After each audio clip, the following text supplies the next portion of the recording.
Donc je vais vous continuer à parler, à voir avec vous, parler de la parole vivante qui est Jésus, qui nous est révélée par la parole écrite.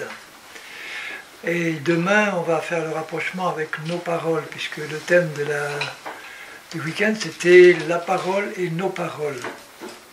Donc pour le moment, je veux parler surtout de la parole qui est Jésus, et qui est la Bible, qui nous révèle qui est Jésus et qui est Dieu notre Père. Alors je vais passer un petit moment à lire avec vous dans l'évangile de Jean, quelques passages, où c'est le Seigneur Jésus qui parle, et il n'y a rien de mieux que de le laisser parler et d'écouter ce qu'il dit. Et là on voit ce qu'il a dans son cœur le plus profond, à partir du chapitre 14 jusqu'au chapitre 17. Bon, je ne vais peut-être pas tout lire en détail, mais certains passages qui nous révèlent ce que le Seigneur a vraiment dans son cœur pour nous. Donc dans Jean 14, je vous rappelle que c'est juste avant de monter sur la croix, juste avant d'être arrêté, d'être crucifié, c'était la veille, juste avant d'aller au jardin de Gethsémanée. Et le Seigneur savait que c'était la fin et il voulait laisser à ses disciples ses dernières recommandations, ce qu'il avait vraiment de plus cher dans son cœur. Et c'est là qu'on voit vraiment qui est la parole vivante, qui est Jésus-Christ dans ces passages. Il commence par leur dire que votre cœur ne se trouble pas. Chaque fois qu'il a vu ses disciples s'inquiéter, la première parole qu'il disait c'était « N'ayez pas peur, ne vous inquiétez pas, que votre cœur ne se trouble pas. Croyez en Dieu et croyez en moi. » Alors vous voyez, si nous ne croyons pas en Dieu, si nous ne croyons pas en Jésus-Christ, notre cœur va être troublé. Et si on ne veut pas que notre cœur soit troublé, il faut croire en Dieu et croire en Jésus-Christ, croire en sa parole. Il y a plusieurs demeures dans la maison de mon Père. Je n'ai pas le temps de trop développer ce verset-là, simplement pour dire que dans le royaume de Dieu, il y a plusieurs endroits. Il y a la Jérusalem céleste, il y a la nouvelle terre, il y a le ciel de Dieu, qui n'est pas la même chose que la Jérusalem céleste. Il y a tous ces différents éléments qui font que dans le royaume de Dieu, qui est si vaste, il y a plusieurs demeures, et que la demeure où Jésus voudrait faire entrer tout le monde, c'est la Jérusalem céleste.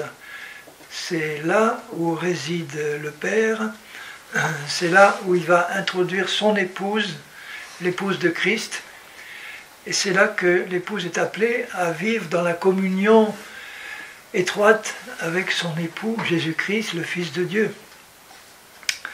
Et à ce sujet, je voudrais rappeler une vérité qui est importante, c'est qu'il faut faire une différence entre l'Église et l'épouse. Pour entrer dans l'Église, c'est simple, il faut se repentir de nos péchés et accepter Jésus par la foi comme sauveur. Là, on fait partie, on est sauvé, on reçoit le salut. Et à partir de là, le Seigneur nous appelle à être des disciples, pas seulement des sauvés. Et l'épouse ne sera composée que de disciples obéissants, de disciples qui veulent aller jusqu'au bout, comme on le disait tout à l'heure avec le Seigneur, et qui dans leur cœur ont le désir de connaître sa volonté, de lui obéir et de le laisser faire dans nos vies sa volonté jusqu'au bout. Et sa volonté, c'est de nous perfectionner, de nous amener à la perfection et de se préparer pour lui une épouse sans ride, ni tache, ni rien de semblable, mais sainte et irréprochable. Et ce travail doit commencer dès notre conversion à Christ. Et ceux qui se convertissent à Christ et qui l'ont accepté comme sauveur et qui resteraient là en disant « Bon, maintenant j'ai eu le salut, j'ai eu le pardon de mes péchés. Bon, maintenant Seigneur, j'attends ton retour et puis tu me laisses vivre tranquille en attendant. » Ils ont leur salut, mais ils vont empêcher le Seigneur de leur permettre d'aller jusqu'au bout de sa volonté. Et dans notre cœur, il doit y avoir ce désir de répondre à l'offre la meilleure que le Seigneur offre au monde actuellement, c'est-à-dire non seulement le salut en Christ, mais la position d'épouse de Christ, qui est vraiment ce qu'il y a dans le cœur de Jésus. Vous vous rappelez que quand Dieu a créé Adam, il a commencé par créer Adam, l'homme, Et au début, Adam était tout seul. Il n'y avait personne. Il y avait la création autour de lui qui était réservée au summum de la création, l'homme. Et puis Dieu dit, il n'est pas bon que l'homme soit seul, il faut que je lui fasse une aide semblable à lui. Une aide semblable à lui. Et dans le cœur du Père, il a dit aussi, mon fils Jésus, il n'est pas bon que tu sois seul, il faut que tu aies une épouse semblable à toi, une épouse qui va réjouir ton cœur et que tu vas réjouir et qui va être unie à toi pour l'éternité. Et ça, c'est le plan ultime de Dieu pour tous les hommes. Mais malheureusement, tous ne vont pas répondre à l'appel pour le salut, et puis tous ne vont pas répondre à l'appel pour la consécration totale et finale pour faire partie de l'épouse de Christ. Pour faire partie de l'épouse de Christ, il faut une consécration complète, totale, un abandon total de notre volonté entre la main du Seigneur, et puis lui dire, Seigneur, maintenant tu fais dans ma vie ce que tu veux. Moi, je veux aller jusqu'au bout avec toi, et je ne veux pas qu'il y ait rien dans ma vie qui t'empêche de faire ta volonté en moi. Et donc, si pour être sauvé, il suffit de se repentir et d'accepter Jésus comme sauveur, pour faire partie de son épouse, il faut continuer, et il faut avoir un cœur de disciple, comme Jésus le dit dans Matthieu 18, il dit, allez, faites de toutes les nations des disciples et enseignez-leur à obéir à tout ce que je vous ai commandé. Ça, c'est le cœur du disciple et c'est le cœur de l'épouse. Être devant le Seigneur ouvert en disant, ben maintenant Seigneur, je veux connaître ta volonté et je veux t'obéir. Je veux connaître ta parole dans la vérité et je veux l'observer. Et le Seigneur va enlever son épouse, il ne va pas enlever l'ensemble de l'Église. Il ne va pas enlever ceux qui ne sont pas prêts à partir, ceux qui ne l'ont pas laissé faire son travail dans nos vies et qui ne se sont pas souciés de laisser le Seigneur les sanctifier et les purifier. Alors j'arrête un moment pour... Vous êtes d'accord avec ce que je viens de dire? Ça vous trouble que je parle comme ça? Parce que d'entendre qu'il y a une différence entre l'Église et l'épouse, ça peut peut-être vous surprendre. Tous ne font pas partie de l'épouse de Christ. Tous les chrétiens nés de nouveau ne font pas partie de l'épouse de Christ. Et tous donc ne seront pas enlevés.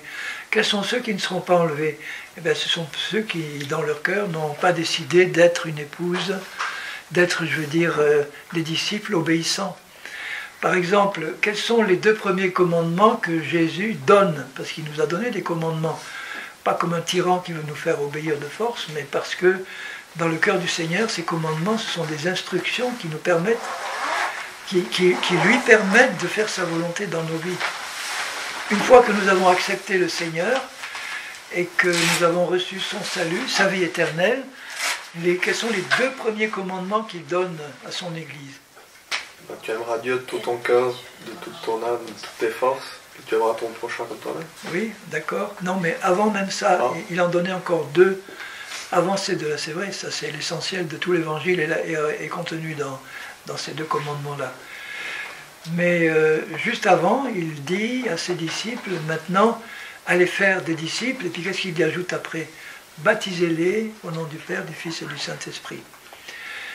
Et au début du livre des Actes, alors qu'il vient de leur dire « Allez dans le monde entier pour annoncer la bonne nouvelle », au acte 1er, il leur dit « Ne bougez pas de Jérusalem tant que… » Quoi?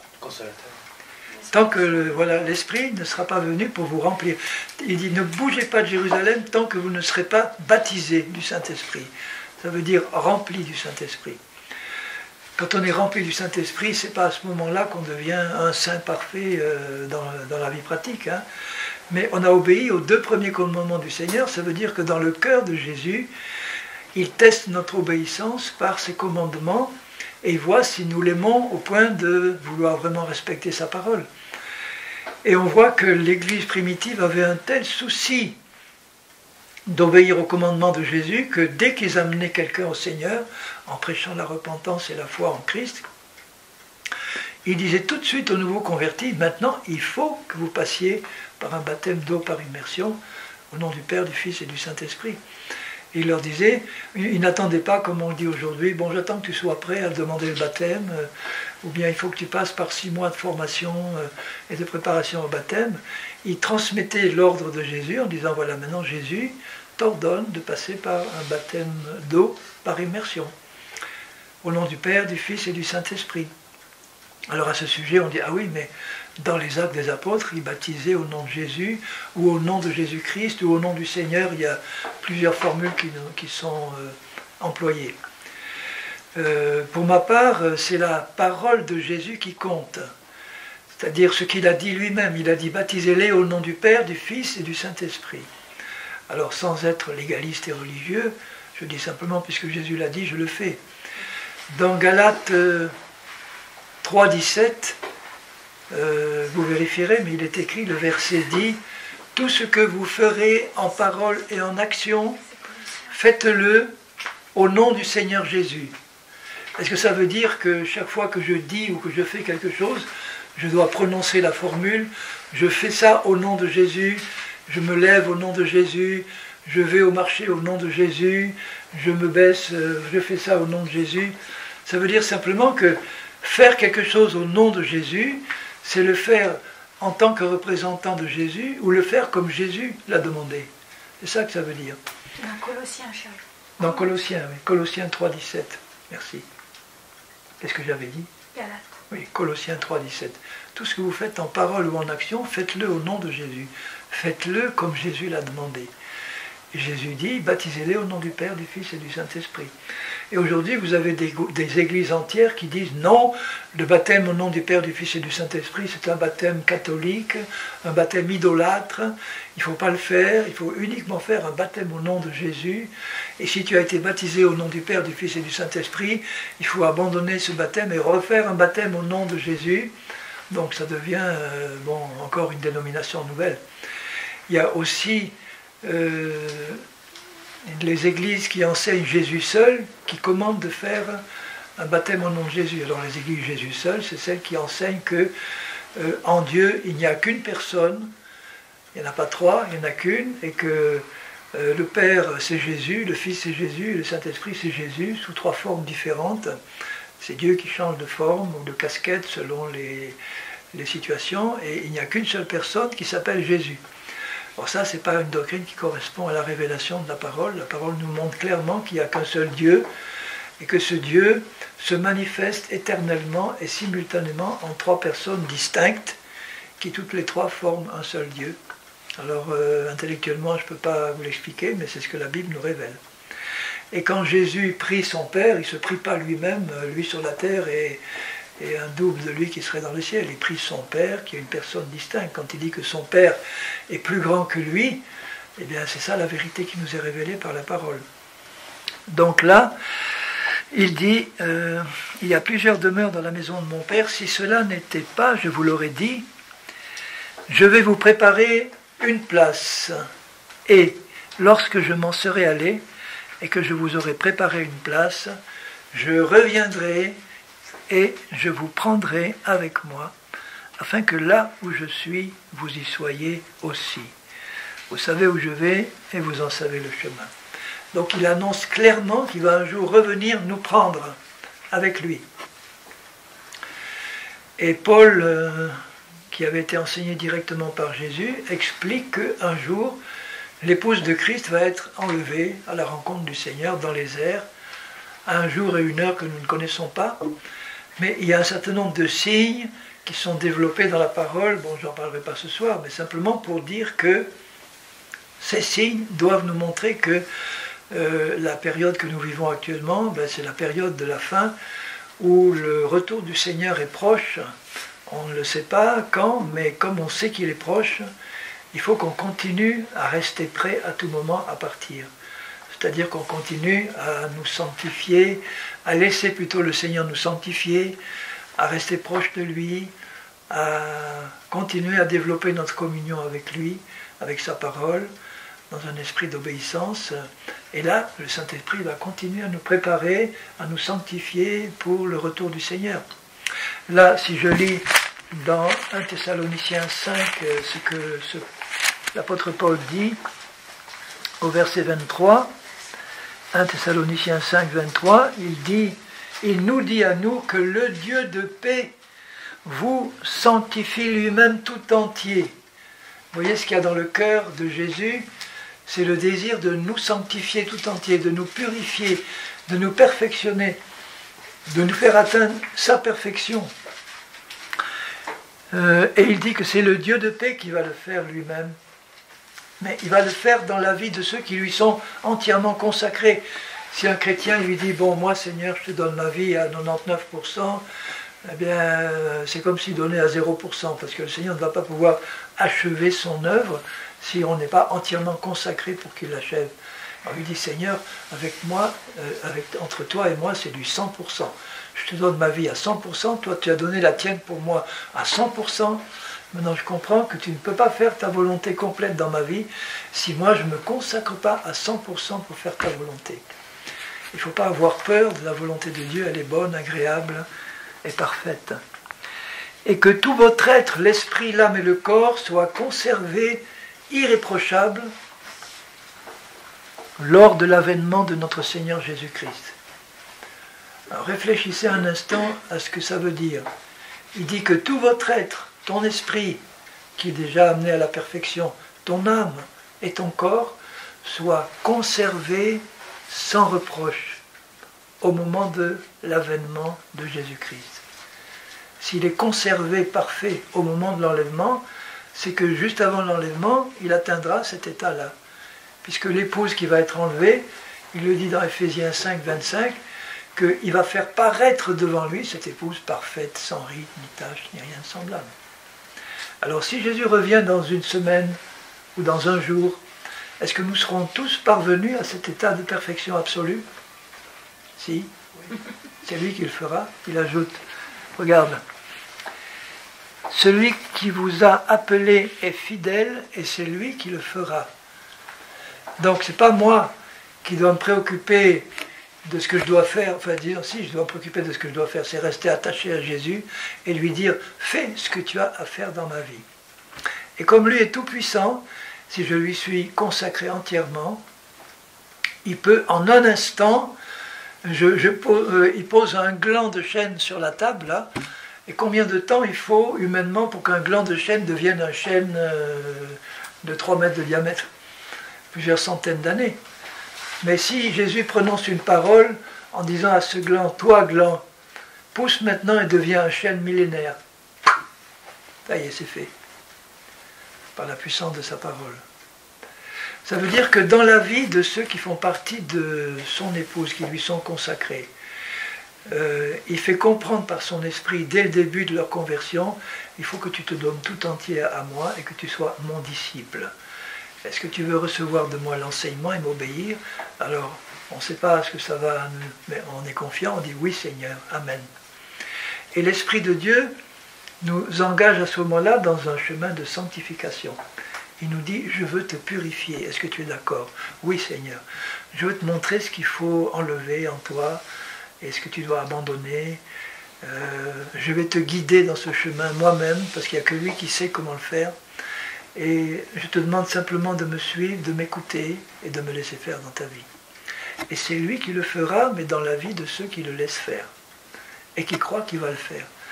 Donc si je regarde ce qu'il a dit là, et qu'il dit que tout notre être doit être conservé parfait au moment de l'enlèvement, c'est que Jésus a accompli sa promesse et il l'a fait dans nos vies. Alors comment il le fait? Il le fait en nous révélant sa parole, en nous révélant ce qui doit être enlevé régulièrement dans notre vie, comme il le veut. Et rappelez-vous que Paul a dit que au moment de la dernière trompette, qu'est-ce qui va se passer? Les morts en Christ vont ressusciter les premiers, ceux qui auraient été prêts à partir au moment où ils sont morts, mais ce n'était pas encore le temps. Et il dit, nous les vivants, nous serons changés en un clin d'œil et notre corps corruptible sera transformé en un instant, en un clin d'œil, en corps incorruptible, en corps parfait. Alors qu'est-ce qui rend notre corps corruptible actuellement? C'est la présence d'une puissance de péché et de mort qui s'appelle la chair, qui habite dans notre corps physique. Et cette puissance de péché et de mort, elle envoie aussi des racines ou des tentacules dans notre âme pour nous envoyer des choses impures ou des choses qui restent encore dans notre âme à purifier. Donc d'ici la dernière trompette, nous sommes là, nous sommes engagés dans un travail de sanctification, et ce travail nous permet de rester fixés sur le but, de ne pas nous égarer, de ne pas nous distraire dans le monde, de ne pas retourner dans le monde, de rester les yeux fixés sur Jésus, d'oublier ce qui est derrière, et puis de courir vers le but qui est la perfection en Jésus. On doit garder ce but-là dans le cœur, que rien ne doit nous détacher de ça.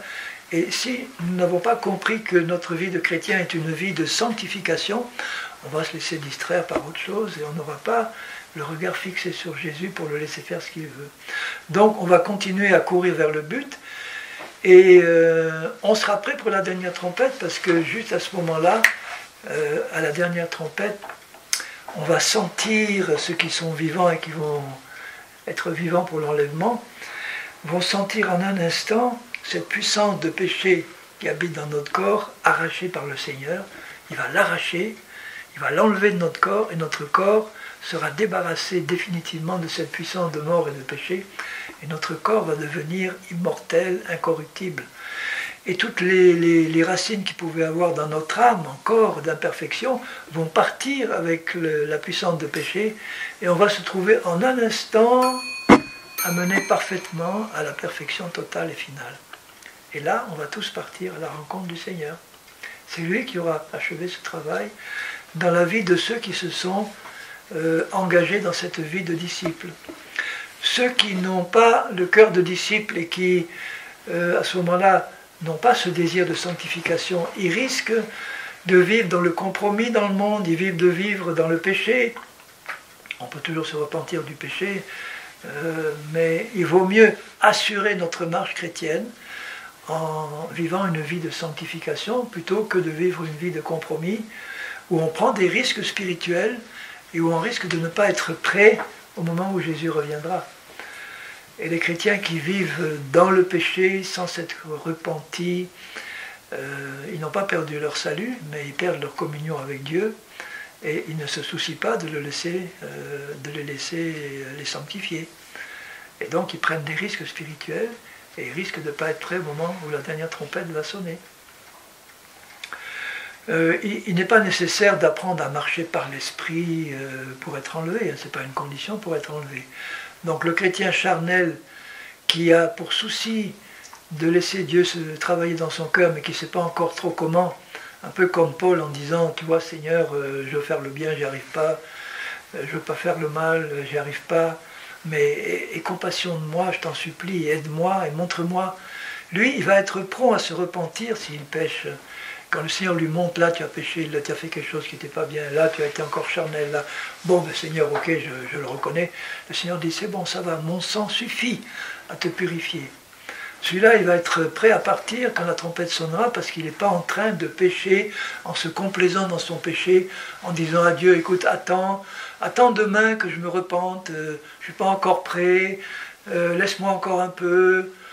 J'en ai connu des chrétiens comme ça qui savaient qu'ils étaient dans le péché, qui disaient à Dieu, bon écoute, je sais que je dois me repentir, mais pour le moment j'y arrive pas, c'est trop dur pour le moment, et puis j'ai pas envie dans le fond. Donc demain, je me repentirai demain. Et si la trompette sonne pendant la nuit, est-ce qu'il ne prend pas quelques risques dans ce cas-là? Oui, il en prend.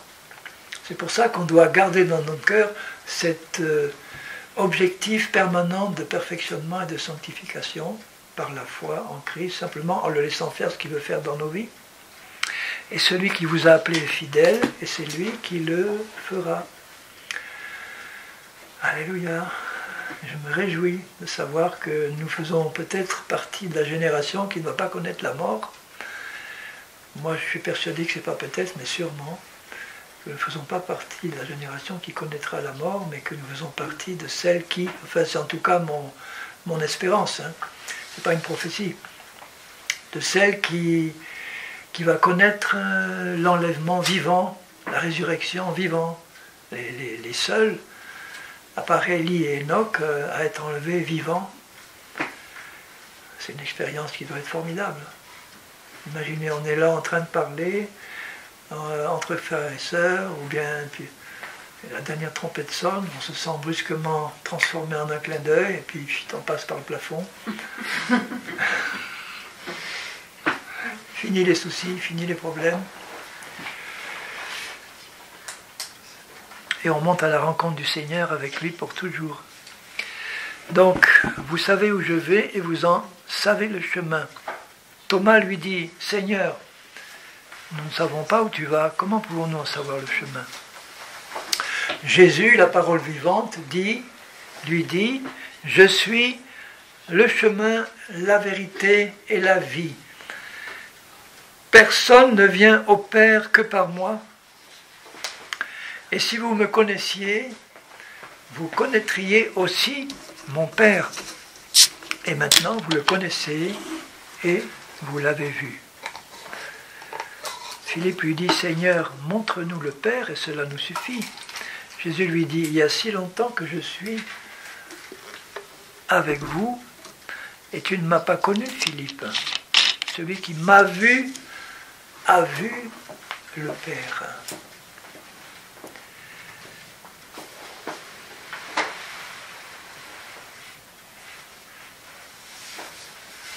Comment dis-tu, montre-nous le Père? Ne crois-tu pas que je suis dans le Père et que le Père est en moi? Jésus dit à ses disciples, vous êtes en moi et moi je suis en vous. Donc on devrait pouvoir dire, nous aussi, par rapport au monde qui nous entoure, celui qui me voit, voit Jésus. Celui qui me voit ne me voit plus et voit Jésus dans ma vie.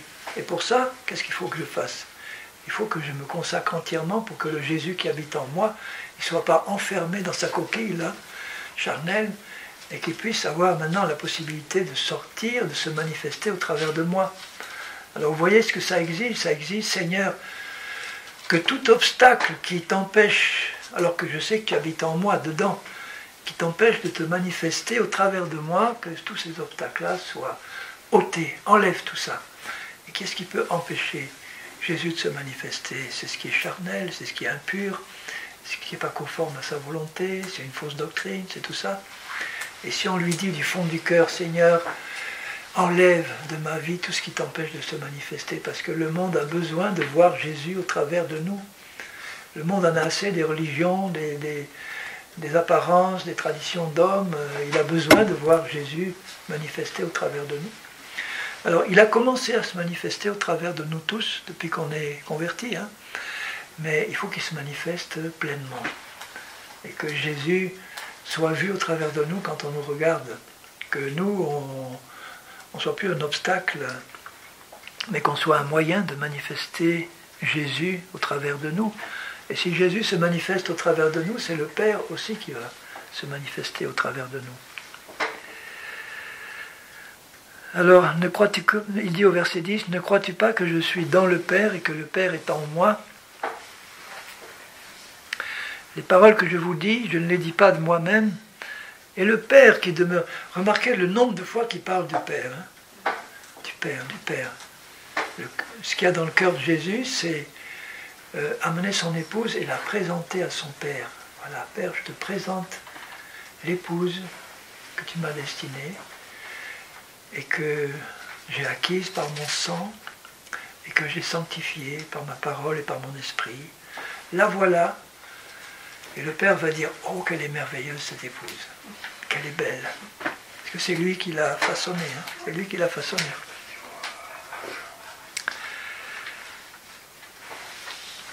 Le Père qui demeure en moi, c'est lui qui fait les œuvres que j'accomplis, hein, les œuvres. Croyez-moi, je suis dans le Père et le Père est en moi, et croyez du moins à cause de ses œuvres. Et pour nous, c'est la même chose. Le Seigneur veut nous introduire dans les œuvres qu'il a préparées d'avance pour nous.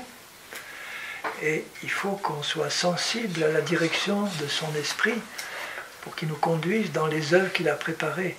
Quelles sont les œuvres qu'il a préparées? Ce sont des œuvres spirituelles.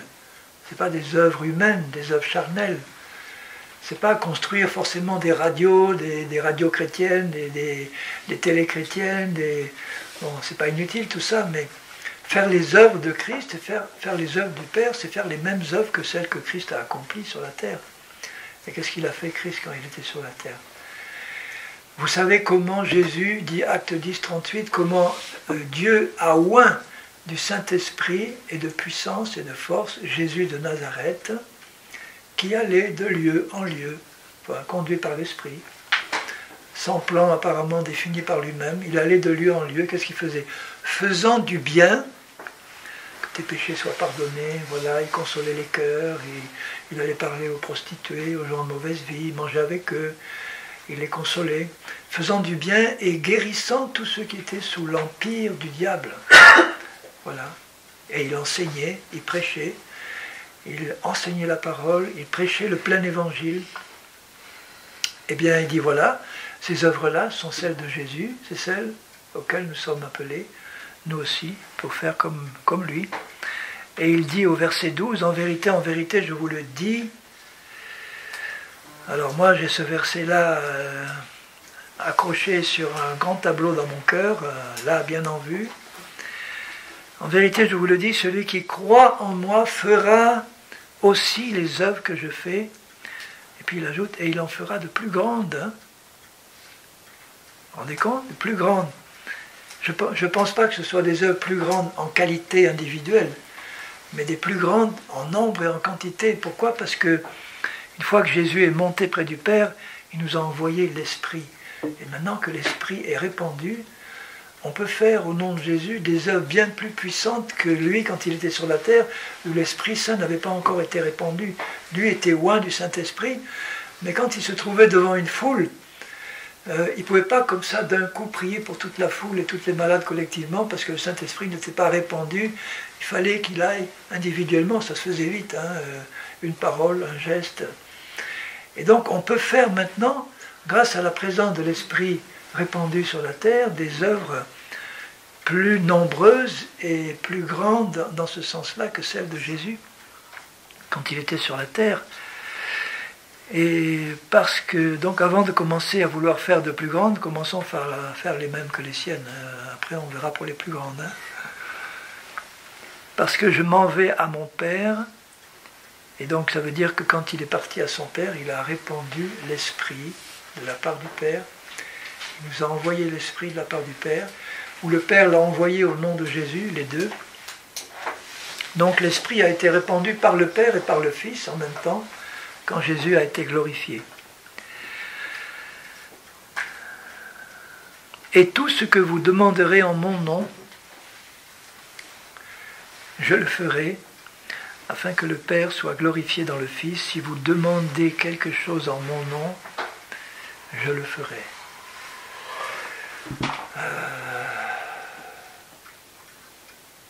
Je réfléchis un moment à cette parole, et c'est une parole de Jésus, c'est une parole de Dieu. Tout ce que nous demandons en son nom, il le fera. Ça implique que nous soyons assez en communion avec le Seigneur et avec sa parole pour savoir que les prières que nous présentons sont conformes à la volonté de Dieu. Parce que Jean dit dans son premier évangile, si nous prions selon sa volonté, il nous écoute. Ça veut dire que si on prie pas selon sa volonté, il ne nous écoute pas. C'est dans 1 Jean 5, 14, 15, si nous prions selon sa volonté, il nous écoute. Et si nous savons qu'il nous a écoutés, nous savons que nous possédons la chose que nous avons demandée, quelle qu'elle soit. On la possède quand? Au moment où on prie. Et si on ne se laisse pas décourager par les choses visibles, si on reste ferme dans la foi que ce que nous avons demandé, il a entendu et il a exaucé au moment où on a prié, et qu'on reste dans cette certitude-là, la promesse de Dieu, c'est que vous le verrez s'accomplir. Donc si on ne voit pas s'accomplir les choses qu'on a demandées à Dieu, c'est soit qu'on a demandé quelque chose qui n'était pas dans la volonté de Dieu, soit qu'on n'a pas cru vraiment qu'il avait répondu quand on a demandé. Ou alors on a commencé à croire, et puis on a arrêté de croire parce que ça traînait peut-être un peu. En tout cas, il s'est passé quelque chose qui a fait que la foi n'était pas suffisante, ou la foi n'était pas la foi du tout. Parce que quand Jésus dit si vous demandez quelque chose en mon nom, je le ferai, c'est quand même Dieu qui parle. Hein. Et si nous demandons quelque chose qui est conforme à sa volonté et qui nous dit je le ferai, on doit attendre avec foi qu'il le fasse parce qu'il a dit qu'il le fera. Il n'a pas dit qu'il le fera manifester au moment où on prie, mais il a dit qu'il nous exauce au moment où on prie. Il y a 2 passages dans le livre de Daniel qui sont intéressants, où il dit qu'à un moment donné, Daniel était en train de prier pour confesser les péchés d'Israël. Il avait réalisé que les 70 ans de la captivité étaient terminés. Et quand il a vu ça dans la parole de Dieu, il a dit, c'est le moment de prier maintenant pour que Dieu accomplisse sa promesse, qu'après 70 ans, la captivité sera terminée et on pourra revenir en Israël. Et il fait une longue prière. Hein. Si on récite la prière, il y en a, en la lisant, ça fait au moins 3 minutes pour la lire. Et on voit qu'il n'a pas fini sa prière. Enfin, au moment où il a fini, il y a l'archange Gabriel qui apparaît et qui lui dit « Dès que tu as commencé ta prière, tu as été entendu et j'ai été envoyé par Dieu pour te répondre. » Et on voit qu'il n'arrive pas au moment où il commence à prier. Il arrive à la fin de sa prière, peut-être 3 minutes après qu'il ait commencé à prier. Alors comment ça se fait que Gabriel a pris 3 minutes pour venir alors que Dieu l'a envoyé dès qu'il a commencé à prier? Bon, je ne sais pas, le temps qu'il traverse l'espace et qu'il arrive, ça peut en prendre 3 minutes et puis il arrive. Et puis dans le chapitre suivant, on voit que Daniel, qui avait à cœur de jeûner, il a mangé que des légumes pendant 3 semaines, il s'était privé de toute nourriture agréable, de viande, etc. Et il prie pour son peuple, il prie pour Israël. Et là, cette fois, c'est au bout de 3 semaines que Gabriel arrive. La première fois, c'est 3 minutes, la deuxième fois, c'est 3 semaines. Et il lui dit la même chose. Dès que tu as commencé à prier, j'ai été envoyé par Dieu. Mais le prince de Perse, c'est-à-dire une puissance qui dominait le royaume de Perse, puisque là, Daniel était à la cour du roi de Perse, et le prince de Perse m'a empêché et a freiné mon arrivée, et j'ai dû être secouru par Michael, un autre archange, pour pouvoir arriver et venir. Et voilà, maintenant, j'arrive et je me trouve devant toi. Ça veut dire qu'il peut y avoir des choses qui freinent la manifestation de l'exaucement, mais que si nous persévérons, parce que Daniel a continué à prier et à jeûner sans savoir ce qui se passait, et ça a permis aux puissances célestes d'être vaincues par les archanges de Dieu. Bon, tout ça c'est un peu mystérieux, mais en fait c'est simplement pour nous montrer que il peut y avoir dans l'exaucement de nos prières des retards qui ne sont pas dus au fait que Dieu n'a pas entendu ou pas répondu, mais qui sont dus au fait que Satan existe et qu'il peut faire tout ce qu'il peut pour essayer d'empêcher la manifestation de se faire. Et il le fait le plus souvent en essayant de nous décourager et de nous plonger dans le doute et l'incrédulité. Et à ce moment-là, si on commence à douter et être incrédule, eh bien on ne va pas recevoir la réponse de Dieu. Il faut rester dans la foi jusqu'au bout. Hein? Vous êtes d'accord avec ce que je dis? C'est pas pour vous décourager, c'est pour vous encourager. Demain, on parlera de la foi par rapport à nos paroles, justement, quand on parle de nos paroles. Donc le Seigneur continue et il dit quelque chose qui est important. Tout est important dans ce qu'il dit, mais là, moi ça me touche particulièrement. Il dit au verset 15, « Si vous m'aimez, gardez mes commandements. Et ne vous laissez pas culpabiliser par l'ennemi si vous n'arrivez pas toujours à obéir à tout ce que le Seigneur nous demande, ou obéir tout de suite, du moins, ou si vous avez des échecs et des chutes et que vous vous relevez, ne vous laissez pas décourager par l'ennemi qui va vous dire « Tu vois, tu n'as pas respecté la parole, ça veut dire que tu n'aimes pas ton Dieu. » Enfin, il va toujours sortir toutes sortes de pensées et de raisonnements pour vous culpabiliser et pour vous freiner dans votre vie spirituelle. La parole de Dieu dit que nous devons comprendre que Dieu nous a aimés le premier. Et que nous l'aimons parce qu'il nous a aimés le premier. Et quand nous avons cette révélation de l'amour de Dieu, dont il parle un peu plus loin, que Dieu nous révèle qu'il nous aime d'un amour éternel, qu'il aime chacun de nous d'un amour complet, Il ne va pas diviser son amour en tranches pour en donner une partie à toi, une partie à toi. Mais il aime chacun de nous d'un amour complet, entier, comme si nous étions tout seuls sur la terre et qu'il pouvait déverser tout son amour sur nous tout seul. Il nous aime chacun de nous exactement comme il aime Jésus, son Fils. Et Jésus nous aime exactement comme le Père l'aime. Alors vous voyez à quel point nous sommes aimés par Dieu. Dieu a tant aimé le monde entier, avec tous ses pécheurs, tous ses rebelles, Il aime chaque homme de la même manière. Le monde entier, malheureusement, le monde ne connaît pas son amour, ou le monde n'y croit pas. Et donc, Dieu est empêché de pouvoir déverser son amour sur tout le monde, comme il le voudrait. Mais nous qui sommes chrétiens, nous qui avons commencé à goûter à l'amour de Jésus et à l'amour du Père, on doit réaliser à quel point le Père nous aime. Et le Père veut établir avec nous une communion profonde de tous les instants. Ne croyez pas que c'est parce que quand vous avez une chute ou que vous avez fait quelque chose qui n'était pas bon, pas juste, que Dieu commence à vous regarder de travers en disant « Ah non, il faut que je te punisse ». Il n'est pas comme ça, le Seigneur. Il peut nous corriger, il peut nous sermonner, mais il le fera avec un tel amour que nous prendrons bien sa correction et qu'elle contribuera à nous amener à la sainteté plus vite. Mais à la base, Dieu est amour. C'est sa nature. Il est juste, mais il est amour. Et tout ce qu'il fait est motivé par l'amour.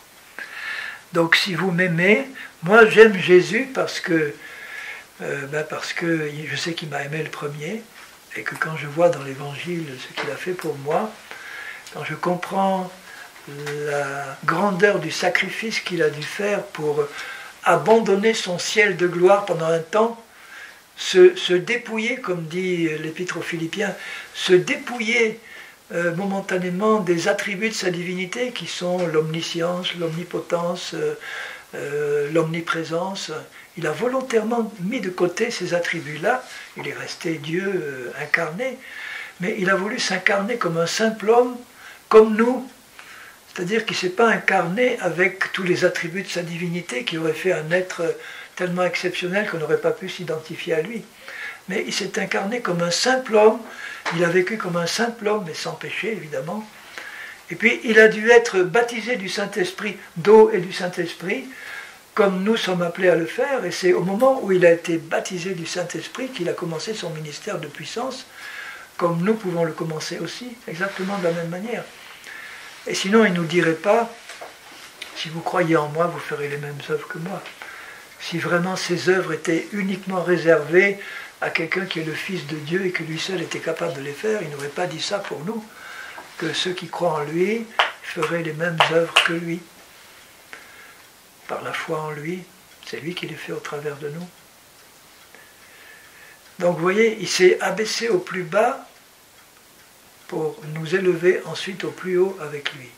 Il est descendu dans sa grâce au plus bas, au plus profond. J'ai connu des satanistes qui avaient fait des pactes avec Satan et qui étaient descendus vraiment au plus bas, et Satan les avait trompés en disant « Maintenant que tu as fait un pacte avec moi, un pacte de sang, tu ne peux pas être sauvé. » Donc c'était un mensonge évidemment. Et quand le Seigneur leur a fait comprendre qu'aussi bas qu'ils étaient, lui était descendu pour les sortir de là, eh bien, ils ont accepté le salut et ils ont été délivrés. Ils ont été non seulement délivrés, mais remplis du Saint-Esprit. Et Dieu a restauré dans leur vie tout ce que les sauterelles, le gélec, le gazi, le hasam avaient dévoré. Et dans sa bonté, il les a entièrement restaurés, entièrement remis à neuf. Et c'est glorieux de voir ce que peut faire le Seigneur. Il peut tout faire.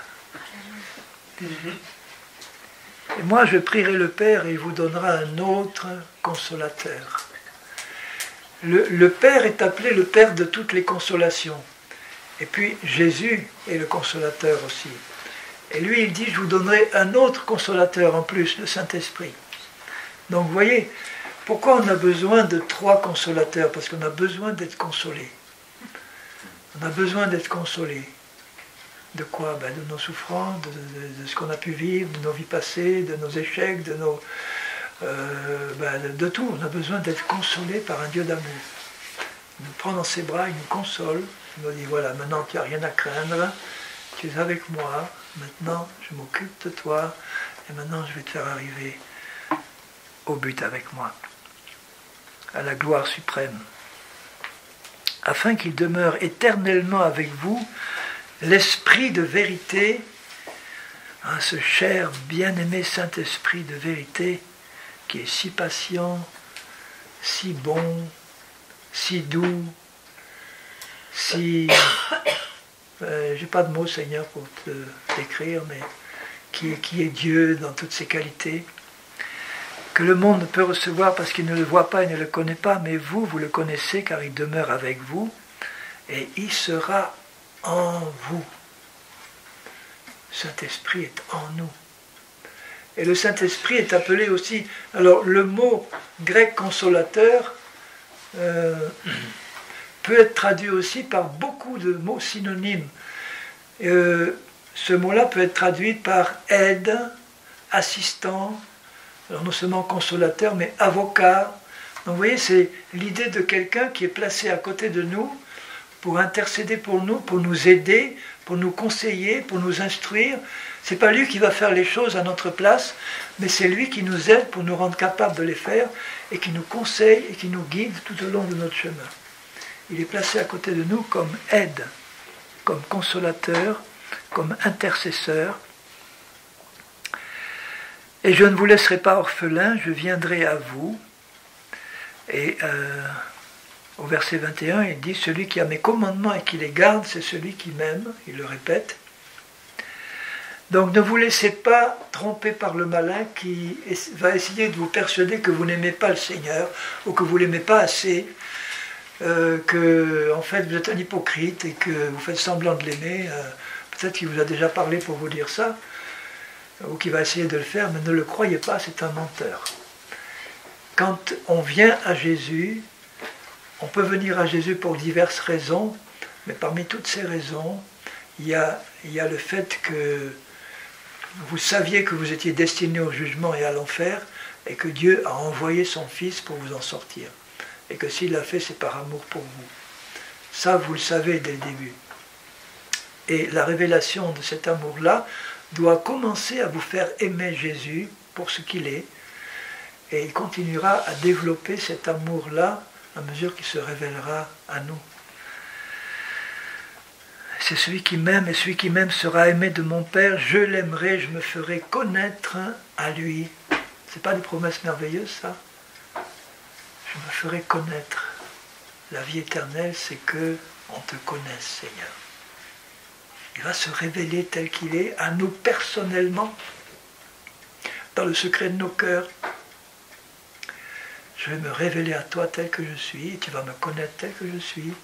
On va établir entre nous un lien d'amour, alors appelé aussi amitié, amour, enfin il y a tous les aspects de l'amour qui sont inclus dans cette relation avec Jésus et avec notre Père. Et il dit juste au verset 23 suivant, si quelqu'un m'aime, il gardera ma parole, il s'efforcera de la garder, il la gardera. Ça veut dire quoi, garder sa parole? Ça veut dire la chérir, ça veut dire la connaître, la méditer. Sa parole, c'est ça que je tiens dans ma main, et c'est aussi la voix de son esprit en moi. Il va chercher à la connaître, sa parole. Et Dieu va tout faire pour la lui révéler parce qu'il le veut. Et il va la garder, ça veut dire qu'il va continuer à croire que ce qu'il a dit, c'est vrai. Et mon Père l'aimera, nous viendrons à lui. Il parle du Père et du Fils. Nous viendrons à lui et nous ferons notre demeure chez lui. Alors vous voyez que nous avons le Saint-Esprit, le Père et le Fils qui ont promis de venir à nous et de faire leur demeure en nous. Et maintenant, ils y sont tous les trois en nous, chacun avec sa fonction, chacun avec sa part, et tous les trois nous aiment et sont engagés à nous diriger jusqu'au but. Celui qui ne m'aime pas ne garde pas mes paroles, et la parole que vous entendez n'est pas de moi, mais du Père qui m'a envoyé. Alors, Seigneur, qu'est-ce qu'il faut dire dans ces paroles que tu as données à tes disciples? Je vous lis le verset 27. je vous laisse la paix, je vous donne ma paix, je ne vous donne pas comme le monde donne, c'est-à-dire le monde donne en espérant recevoir quelque chose, ou il donne partiellement. Lui, Jésus, donne sa paix, et s'il dit que nous l'a donné, eh bien, on doit croire ce qu'il dit. Il m'a donné sa paix, mais je dois confesser que sa paix, je ne la sens pas tout le temps, loin de là, mais je sais qu'il me l'a donnée. Donc s'il me l'a donnée, c'est que je crois qu'il l'a donnée et que je l'ai. Donc je ne m'occupe pas de savoir si je la sens ou si je ne la sens pas. Je l'ai, point. J'ai la paix du Seigneur. Amen.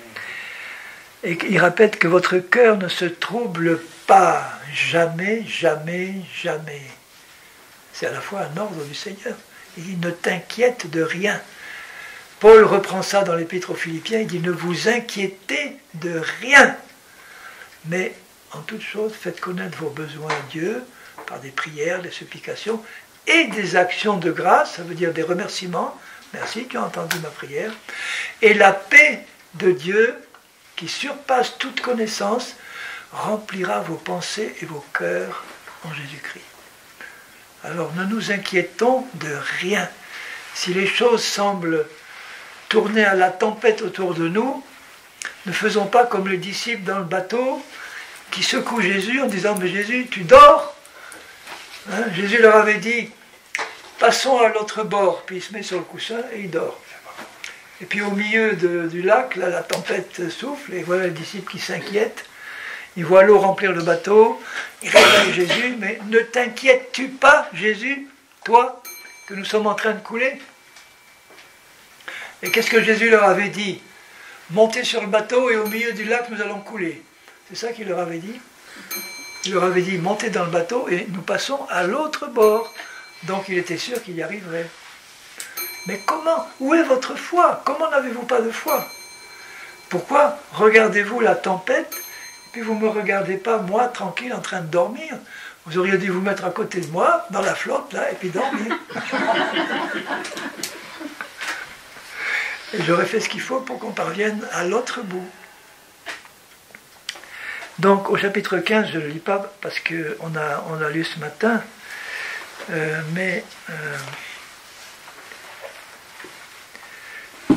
je lis au verset 9 quand même. « Comme le Père m'a aimé, je vous ai aussi aimé. » C'est très fort. Comme le Père aime Jésus, moi je vous aime de la même manière. C'est un amour inconditionnel, c'est un amour qui ne dépend pas de ce qu'on fait ou de ce qu'on ne fait pas, c'est un amour qui dépend simplement de ce qu'il est, un Dieu d'amour. Voilà. Et c'est cet amour-là qui me rassure en toute chose. La crainte n'est pas dans l'amour, dit Jean. Celui qui craint n'est pas parfait dans l'amour, parce que la crainte implique un jugement. Et dans la crainte, il est dit dans une des épîtres de Paul que Jésus est venu délivrer ceux qui, toute leur vie, étaient maintenus par Satan dans la crainte de la mort. Parce que dans la crainte de la mort, il y a la crainte du jugement après la mort. Et Jésus est venu nous délivrer du jugement, il est venu nous délivrer de la crainte qui vient de Satan. Et celui qui craint n'est pas parfait dans l'amour. Si tu crains quelque chose, c'est que tu crains un jugement, et il n'y a pas de jugement sur toi, puisque Christ l'a pris. Tu n'as rien à craindre de Dieu, tu as à te couler dans ses bras et le laisser te conduire fidèlement au but.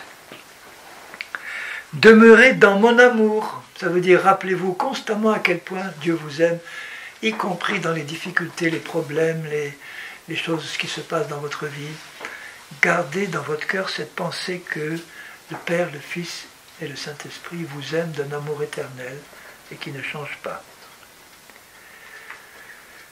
Demeurez dans mon amour. Et ensuite il dit au verset 12, alors voilà mon commandement, aimez-vous les uns les autres comme je vous ai aimé. Il n'y a pas de plus grand amour que de donner sa vie pour ses amis. Et vous êtes mes amis si vous faites ce que je vous commande. Donc on n'est plus ses serviteurs ou ses esclaves, on est ses enfants de Dieu et les amis de Jésus. Et ses amis doivent faire ce qu'il nous demande, c'est-à-dire aimons-nous les uns les autres comme Jésus nous a aimés. Alors, comment est-ce possible qu'on puisse nous aimer les uns les autres comme Jésus nous a aimés? En laissant l'amour de Jésus nous remplir et en travaillant avec lui pour qu'il n'y ait rien qui empêche cet amour-là de se déverser sur les autres. C'est ce qui veut dire par renonce à toi-même, charge-toi de ta croix tous les jours et suis-moi. Et la croix, c'est pas ton frère qui t'embête, c'est pas ton époux qui te tracasse, c'est pas ta femme qui te harcèle, si c'était le cas, hein, c'est pas ton frère en Christ qui te persécute. Ta croix, c'est l'endroit où tu dois être cloué et où tout ce qui doit mourir en Christ. Et à ce moment-là, c'est tous les jours que je dois rester sur la croix pour vivre la vie de résurrection. C'est tous les jours que je dois dire, Seigneur, qu'est-ce que tu me demandes d'apporter à la mort pour en faire sortir une vie de résurrection? Qu'est-ce qui doit mourir en moi maintenant? Qu'est-ce que tu dois faire mourir en moi? Montre-moi, Seigneur. Et fidèlement, il le fait. Il a accepté lui, on l'accepte nous. C'est réjouissant tout ça, hein? Amen. Ça vous réjouit? Que vous êtes appelés à la mort pour vivre la vie de résurrection? Ça me rappelle quand j'étais au Paraguay, je l'ai raconté, peut-être j'aime bien le dire, je suis resté 6 mois et demi en tout au Paraguay, une des églises où j'étais, une grande église, je leur dis, avec une voix, je suis venu vous apporter un message de mort, silence de mort. Et puis j'explique, en Jésus-Christ, il nous appelle à passer par la mort et la résurrection. Donc si vous voulez que la vie de résurrection se manifeste pleinement, il faut accepter de passer par la mort à tout ce qui était mauvais, à tout votre passé, à ce que vous étiez avant, parce que vous êtes une nouvelle créature et qu'il veut que cette nouvelle créature se manifeste. Ah bon, d'accord, là je comprends. Ok, c'est bien.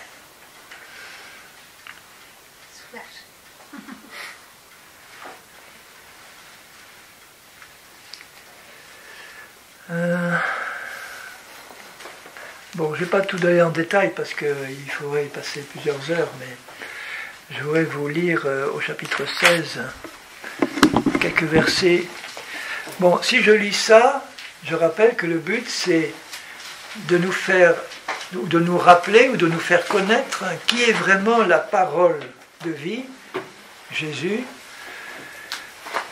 Avant de parler de nos paroles, je passe du temps à expliquer ou à rappeler qui est la parole de Dieu et qu'est-ce qu'il est exactement dans sa vraie nature. Alors, qu'est-ce que tu veux que je lise là, Seigneur Jésus? Le verset 13. Jean 16, verset 13. Verset 12. J'ai encore beaucoup de choses à vous dire, mais vous ne pouvez pas les porter maintenant. S'il y a des choses que vous ne comprenez pas maintenant, vous n'en faites pas. Contentez-vous de ce que vous avez compris maintenant et mettez-le en pratique. Et ensuite, vous avez la promesse que quand le Consolateur sera venu, l'Esprit de vérité que vous avez en vous, que nous avons en nous, il vous conduira dans toute la vérité, pas à pas. Il dira tout ce qu'il aura entendu, il vous annoncera les choses à venir. Et il prendra de ce qui est il me glorifiera, il prendra de ce qui est à moi et vous l'annoncera.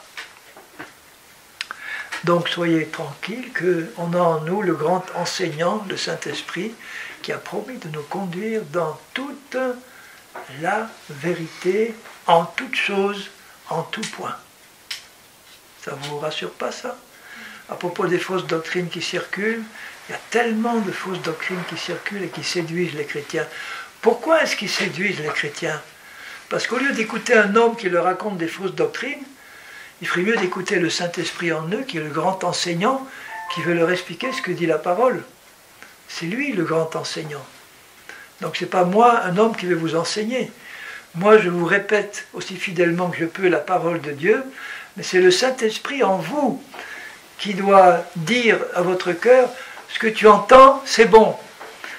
Et le jour où quelqu'un vous annonce quelque chose qui n'est pas bon, même si vous ne l'avez pas lu encore, le Saint-Esprit en vous fera clignoter un feu rouge et vous sentirez quelque chose dedans qui ne va pas. Écoutez cette voix-là, la petite voix du Saint-Esprit. Et si vous sentez quelque chose, soit dans une église ou soit dans un message qui vous laisse insatisfait, et que vous avez à cœur de connaître la vérité, il vous suffit de prier en disant « Seigneur, qu'est-ce qui ne va pas là? Montre-moi. » Et il vous le montrera certainement par son esprit et sa parole. Certainement. Si beaucoup de chrétiens se laissent séduire, c'est qu'ils ne prennent pas le soin d'écouter la petite voix du Saint-Esprit, qui n'est pas facile à écouter, mais il faut donc se mettre dans le calme et la paix des bruits du monde et des bruits des œuvres religieuses, et puis se mettre tranquillement dans un coin en disant « Seigneur, pourquoi j'avais ce sentiment d'insatisfaction ?» S'il faut jeûner un jour ou deux, vous pouvez le faire, mais en tout cas, j'interroge sincèrement le Seigneur, pourquoi il y a ce sentiment d'insatisfaction dans mon cœur? Qu'est-ce qui ne va pas, Seigneur? Soit dans ma vie, soit dans ce que j'ai entendu, et vous pouvez être sûr que le Saint-Esprit va le révéler clairement, clairement.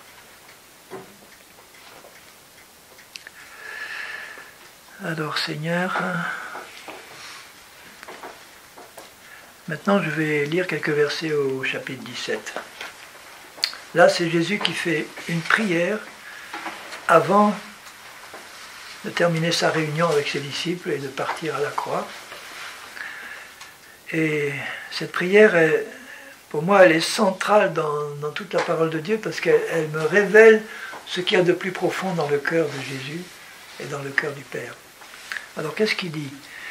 Père, l'heure est venue, glorifie ton Fils, afin que ton Fils te glorifie, selon que tu lui as donné pouvoir sur toute chair, afin qu'il accorde la vie éternelle à tous ceux que tu lui as donnés.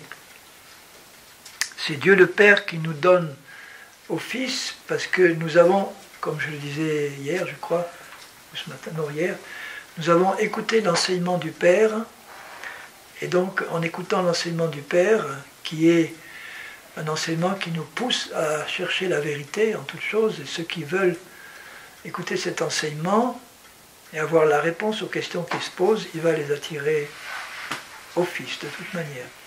Donc si un jour tu as été attiré au Fils, que tu le saches ou non, c'est qu'au fond de ton cœur, il y avait quand même le désir de connaître la vérité et de connaître Jésus. Même si le diable essaye de te prouver le contraire, eh bien la parole de Dieu dit que tous ceux qui ont été attirés à Jésus, c'est le Père qui les a attirés à Jésus, parce qu'ils ont entendu l'enseignement du Père. Oui? Il y en a un qui approuve là. Or, la vie éternelle, c'est qu'ils te connaissent, toi, le seul vrai Dieu et celui que tu as envoyé, Jésus. N'oublions pas que Dieu veut qu'on le connaisse, et donc il veut se révéler, et il veut qu'on soit en communion avec lui. En communion avec lui. Et en communion avec lui, ça veut dire qu'on a compris que par Jésus, son Fils, il nous a donné sa justice et que maintenant, on peut nous approcher sans crainte du lieu très saint où il réside, pour nous approcher de lui au nom de Jésus et grâce à Jésus, par son sang, comme si nous n'avons jamais péché. On peut s'approcher de lui avec assurance. Rejetons tout esprit de condamnation, de culpabilité, évidemment si on n'est pas en train de vivre consciemment dans le péché, mais si on a reconnu nos péchés, qu'on a accepté Jésus et qu'on est soucieux d'avancer dans la sanctification, on doit réaliser la puissance du sang de Jésus pour nous purifier en permanence.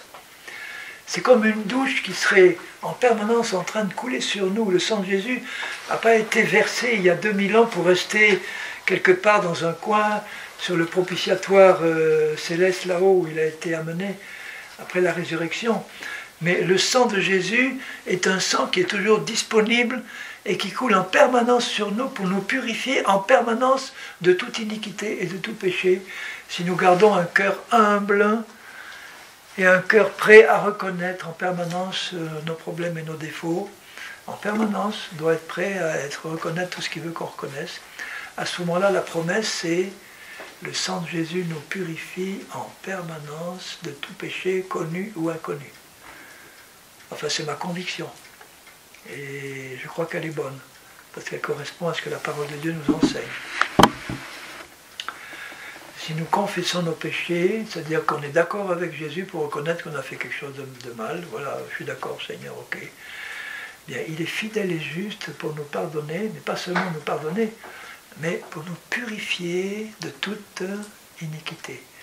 Et ce qui nous purifie, c'est le sang précieux de Jésus.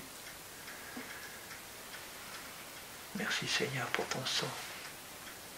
Merci parce que ce sang, il est sur nous maintenant.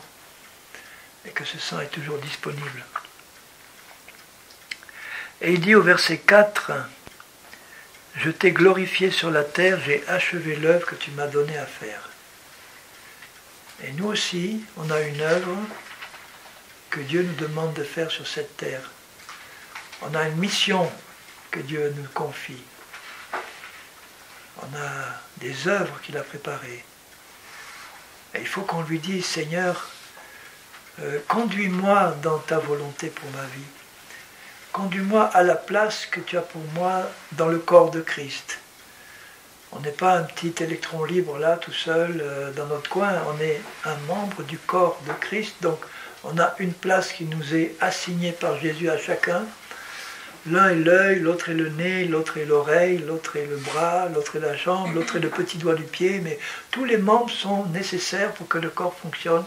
Et si un membre souffre, le corps tout entier souffre. Et on a une place qui nous est assignée dans le corps et une mission à accomplir pour Dieu, et il faut qu'on la connaisse. Et si on prie Dieu de nous conduire à la place qu'il a pour nous et dans le travail qu'il a pour nous, il le fera. Il le fera. Il le fera. Alléluia. Et nous pourrons à ce moment-là le glorifier en achevant l'œuvre qu'il nous a confiée.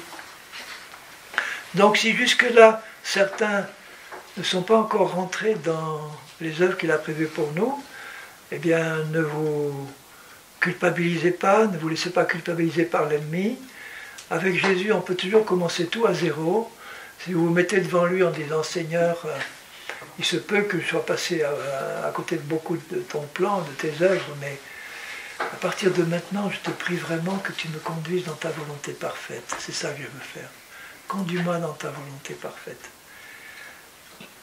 Je ne sais pas concrètement quoi faire, mais je te fais confiance pour que tu me conduises dans le plan que tu as pour le reste de ma vie maintenant. Et même si vous avez tout raté jusqu'ici dans le plan qu'il avait jusqu'à présent, ne vous inquiétez pas, il est prêt à vous prendre là où vous êtes maintenant et à vous introduire dans les plans qu'il a pour vous pour le reste de votre vie, même si vous n'avez que 10 jours à vivre d'ici l'enlèvement. Amen.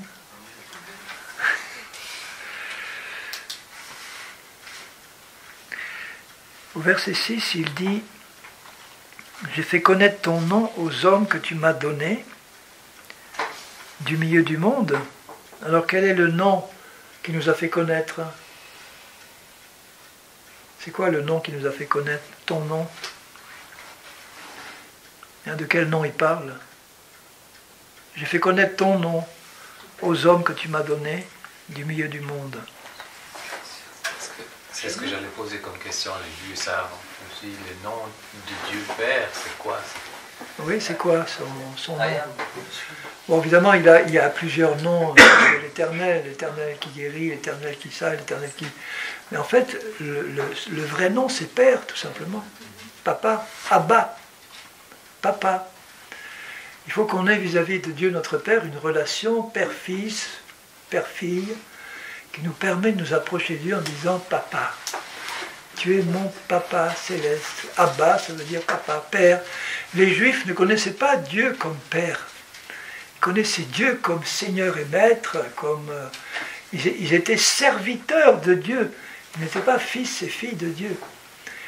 Ils n'étaient même pas nés de nouveau parce qu'ils étaient juifs. Hein. Ils pouvaient avoir accès à la nouvelle naissance par la repentance et la foi dans le vrai Dieu. Mais nous, on a la possibilité de réaliser que maintenant, on a un Dieu qui veut se faire appeler Papa par nous, Père. Je fais connaître ton nom, Père. C'est le nom qu'il appelle, lui, constamment dans sa relation avec Dieu. Quand il prie, il dit Père, Père, Père. Et il dit, le Père et moi, nous sommes un. Et les Juifs voulaient le tuer parce qu'il faisait de Dieu son Père. Et pour un Juif, c'est presque un blasphème, ça. Comment tu fais de Dieu ton Père? Tu te fais égal à lui, pratiquement, quoi.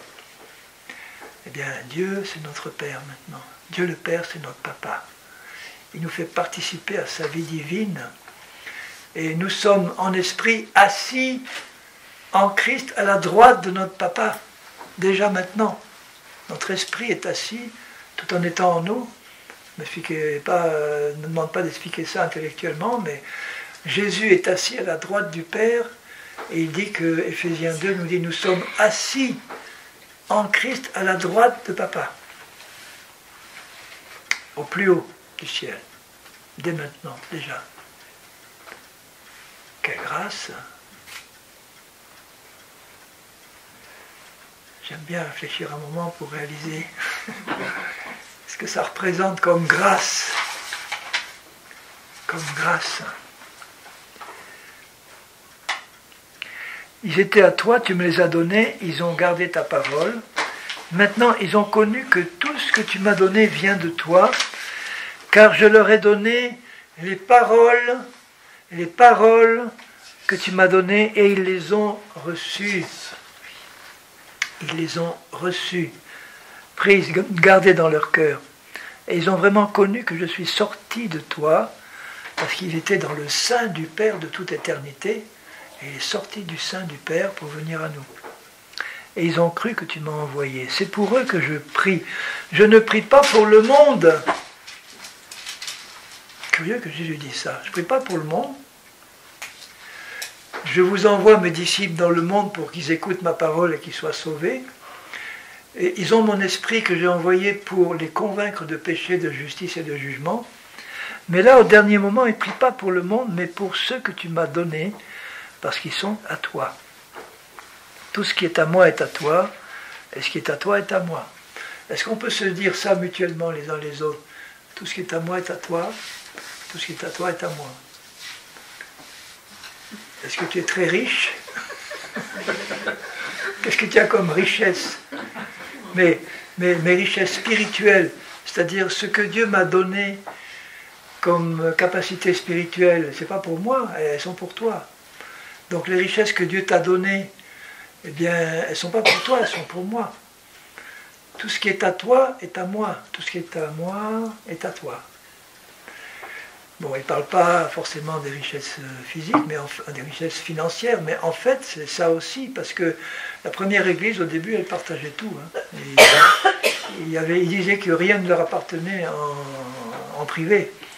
Ils vendaient leurs biens et ils partageaient ce qu'ils avaient entre eux. Nul ne disait que quoi que ce soit lui appartenait en propre, pour une simple raison, c'est que tout ce que nous avons appartient à Dieu. Et nous, on est les gérants.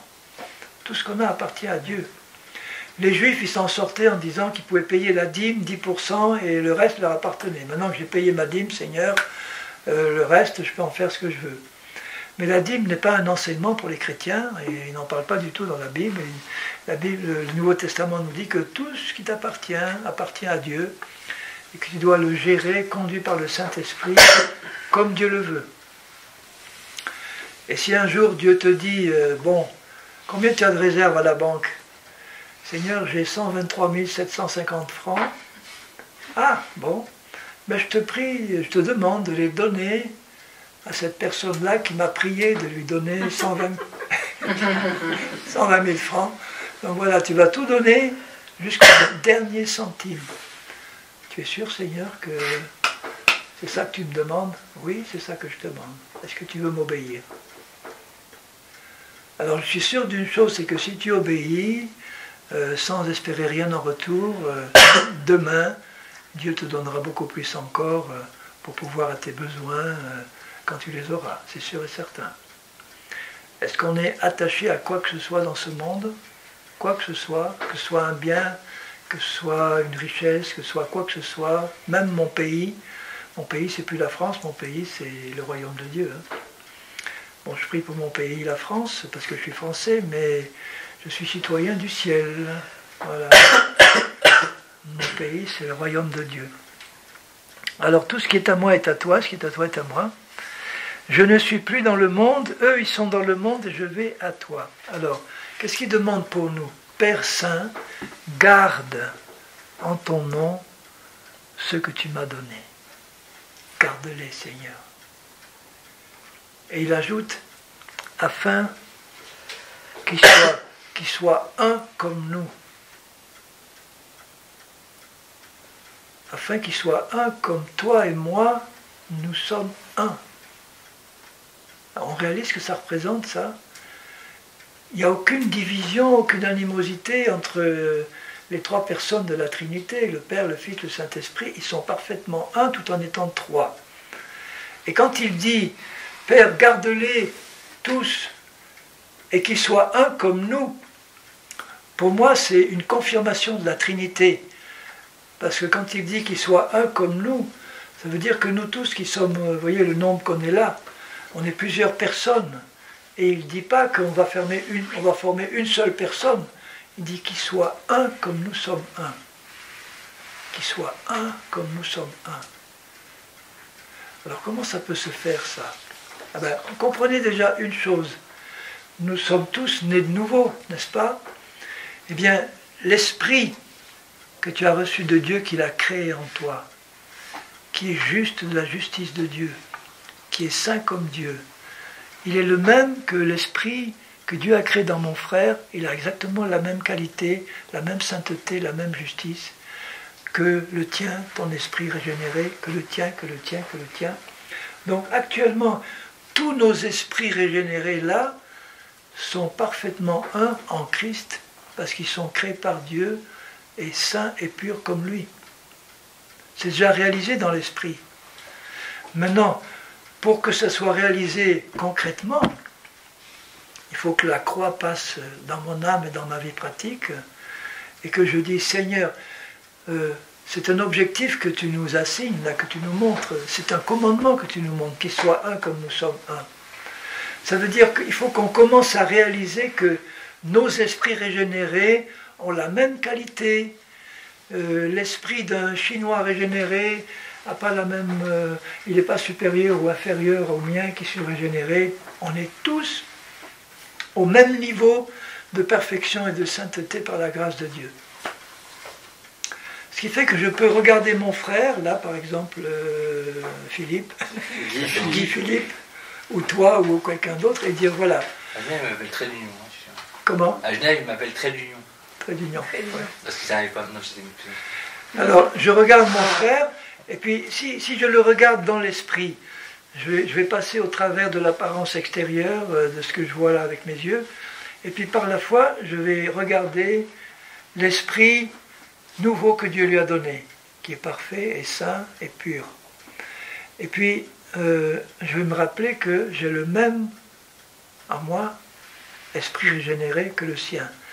Alors, je pourrais dire que tu es en moi et que je suis en toi, puisque l'esprit que j'ai dedans est le même que le tien en qualité, en valeur, et qu'on est simplement différent parce que Dieu il ne crée pas des clones, hein. Il crée des êtres qui sont les mêmes en qualité, mais qui sont quand même distinctes. Donc je peux te regarder par la foi et dire, mais finalement, je vis en toi et tu vis en moi, parce qu'il nous a donné à tous les deux le même esprit. Et en plus, en toi, dans ton esprit, vit Dieu, Père, Fils, Saint-Esprit. En moi, Dieu, Père, Fils, Saint-Esprit vit aussi, et qui nous unit par l'esprit dans le même corps de Christ. Alors quand on croit ça et qu'on le sait, on a déjà une base solide pour travailler à l'unité maintenant concrète sur le plan pratique. De dire maintenant, qu'est-ce qui peut empêcher cette unité-là de se manifester pleinement? Ben, c'est tout ce qui est charnel, c'est tout ce qui est impur. Et plus je vais apprendre à crucifier la chair et à marcher par l'esprit et plus par la chair, plus cette unité va devenir concrète et pratique dans ma vie de tous les jours. Parce que c'est la chair qui provoque les divisions, les disputes et tout ça. Et c'est vraiment attristant dans mon cœur de voir des chrétiens se disputer, ou se chamailler, où il y en a un qui dit non, moi je suis de Paul, moi je suis de Pierre, moi je suis de ça, moi je suis de ça. Alors bon, alors je me coupe de toi parce que tu crois à une doctrine différente de moi. Moi je crois à ça, toi tu crois à ça, donc on ne se voit plus. Mais ça c'est du sectarisme religieux épouvantable, ça. Si je sais que mon frère est né de nouveau, ma sœur est née de nouveau, je ne vais pas me couper d'eux parce qu'ils ont une autre doctrine que celle auquel je crois. Je vais peut-être arrêter de les fréquenter s'ils vivent ouvertement dans le péché et qu'ils ne veulent pas se repentir. Je ferai comme Paul dit aux chrétiens de Corinthe, mais il y en a un là qui couche avec, enfin, qui vit avec sa belle-mère au milieu de vous et vous ne l'avez pas mis dehors pour qu'il se repente. Mais ne le traitez pas comme un ennemi. Intercédez, priez pour lui. Et on voit que dans la deuxième aux Corinthiens, il s'est repenti. Et il a été réintégré dans la communion. Donc, il prie la première. Ce qu'il y a au fond du cœur de Jésus, c'est qu'il soit un comme nous. Un. Un dans l'amour. Un dans la vérité. Un dans la foi. Un. Qu'il n'y ait rien qui nous divise. Quand je vois toutes ces dénominations qui sont l'œuvre des hommes, qui divisent les chrétiens, ça ne devrait pas exister. Qu'on ait une assemblée là avec une étiquette qui fait bien, bon, pour le monde ça peut aller, mais pour nous, on ne va pas être divisé parce qu'on a des étiquettes différentes, et on ne doit pas en avoir.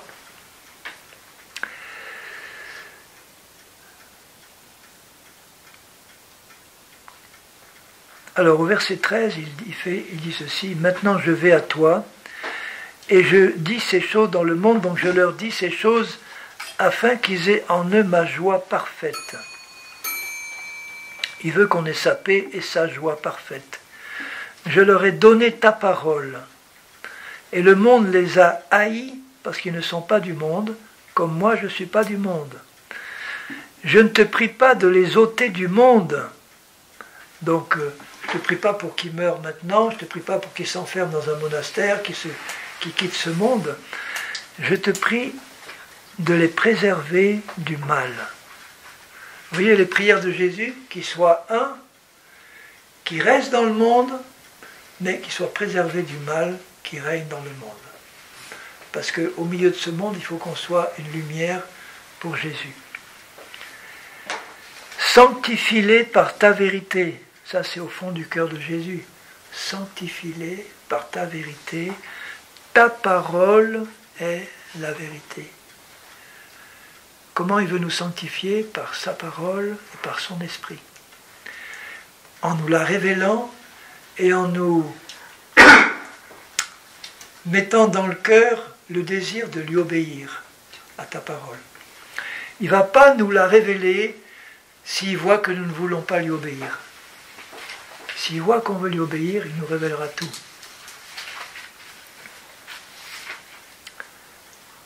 Comme tu m'as envoyé dans le monde, je les ai envoyés dans le monde et je me sanctifie moi-même pour eux, afin que eux aussi soient sanctifiés, purifiés par la vérité. Donc il prie aussi pour nous, au verset 20, c'est-à-dire pas seulement pour eux, les disciples à son époque, mais encore pour tous ceux qui croiront en moi par leur parole, par leur témoignage, afin que tous soient un, il le répète, comme toi, Père, tu es en moi, et comme je suis en toi, afin que eux aussi soient un en nous, pour que le monde croie que tu m'as envoyé. Ça veut dire que le monde ne croira pas que le Père a envoyé Jésus si le monde ne nous voit pas unis dans l'amour. Donc ce n'est pas la peine de faire des campagnes d'évangélisation, de payer des millions pour des télévisions chrétiennes ou des satellites chrétiens. Bon, c'est sûr qu'annoncer la parole, elle va agir quand même dans certains cœurs, mais les gens du monde ne sont pas bêtes. Si on leur annonce le message de l'Évangile, ils vont voir s'il marche dans nos vies d'abord, s'il fonctionne. Et si on leur dit « venez à Christ, il va vous transformer, il va vous changer », ils vont nous regarder en disant « voyons si ça marche pour toi. Est-ce que toi tu as été transformé? Est-ce que toi tu as été changé? Ah oui, je vois que ça marche. Ah, je te connaissais avant, maintenant je te vois. Je vois que tu as été transformé. Tu as été transformé. Et maintenant tu as comme souci dans ton cœur d'aimer et de rechercher l'unité. Et là, le monde va croire, parce qu'il y a quelque chose de concret qui est sous leurs yeux.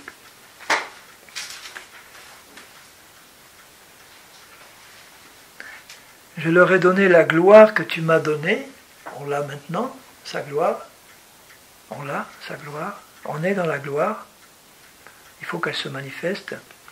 Afin qu'ils soient un comme nous sommes un. Ça fait 3 fois qu'il le dit. Et qu'il prie pour ça. Qu'ils soient un comme nous sommes un. Donc dans notre cœur de chrétiens, bien-aimés, frères et sœurs, on doit avant tout, par rapport à nos frères et sœurs, chercher l'unité dans l'amour et dans la vérité. Chercher l'unité avec les frères et les sœurs, parce que ça va être un puissant moyen d'évangélisation. Le monde va croire quand il nous verra un, comme le Père et le Fils sont un. Alors, afin qu'ils soient parfaitement un et que le monde connaisse. Il ne dit pas que les chrétiens seulement connaissent, que le monde connaisse, quoi ? Que tu m'as envoyé et que tu les as aimés comme tu m'as aimé. Il faut que le monde connaisse que le Père nous aime comme il aime Jésus. Et que grâce à cet amour-là auquel nous avons répondu, il nous a transformés à son image.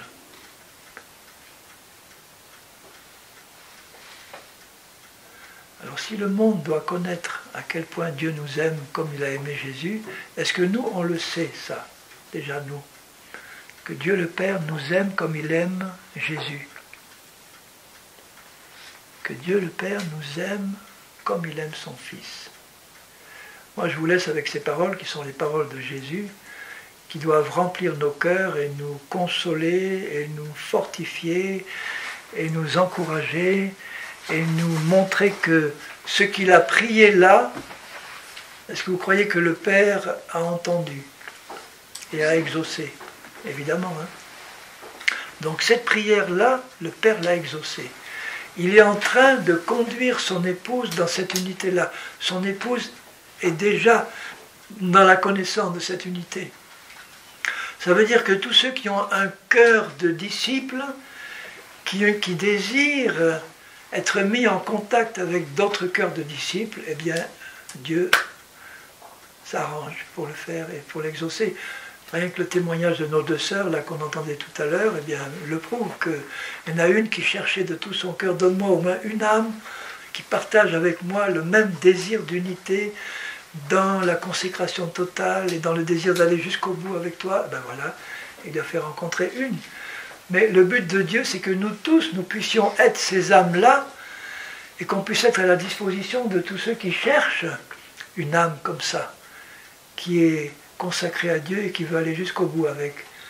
Donc on peut dire chacun, Seigneur, moi aussi, je veux que tu me mettes en relation avec des âmes qui sont consacrées, qui t'aiment, qui ont compris quel est ton amour pour moi, et que tu me mettes en contact avec ces âmes-là pour qu'on puisse vivre cette communion fraternelle dans l'amour qui est si précieuse et si enrichissante. On en a besoin. Ne croyez pas que le Seigneur il vous envoie simplement comme des gens dans le monde pour gagner des âmes à Jésus.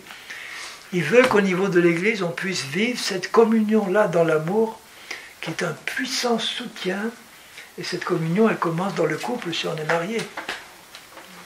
Combien de couples chrétiens je vois désunis, qui ne marchent pas dans l'union, alors qu'ils sont tous les 2 chrétiens. Et on doit rechercher cette union d'abord au niveau du couple, si on est chrétien, et puis si on n'est pas marié, bien, au niveau de nos frères et sœurs autour de nous. Et quelle joie on peut donner à Jésus et au cœur du Père quand il nous voit rechercher cette unité dans l'amour et dans la vérité. Quelle joie on lui donne. Je n'ai pas de plus grande joie que de voir mes enfants marcher dans la vérité et dans l'amour. Parce que la vérité et l'amour, ça va ensemble. Père, je veux que là où je suis, ce que tu m'as donné soit aussi avec moi, afin qu'ils voient ma gloire, la gloire que tu m'as donnée, parce que tu m'as aimé avant la fondation du monde, et le Père nous a aussi aimés avant la fondation du monde. Père juste, le monde ne m'a pas connu, mais moi je t'ai connu, et ceux-ci ont connu que tu m'as envoyé. Je leur ai fait connaître ton nom, Père, et je le leur ferai connaître, je veux dire encore plus. Il veut nous introduire dans l'intimité avec son Père, dans l'intimité avec lui, afin que l'amour dont tu m'as aimé soit en eux et que je sois en eux, au sens que je sois en eux pleinement manifesté. Voilà la dernière prière que Jésus a faite avant de partir à la croix. Il a prié pour qu'on soit préservé du mal. Il a prié pour que sa parole nous sanctifie. Il a prié pour qu'on soit un comme lui et le Père sont un. Et il a prié pour qu'on demeure dans son amour. Et le Père a entendu. Donc ça doit nous encourager de savoir que Dieu est en train de nous conduire dans cette réalité-là. Amen, amen. Voilà, je m'arrête là.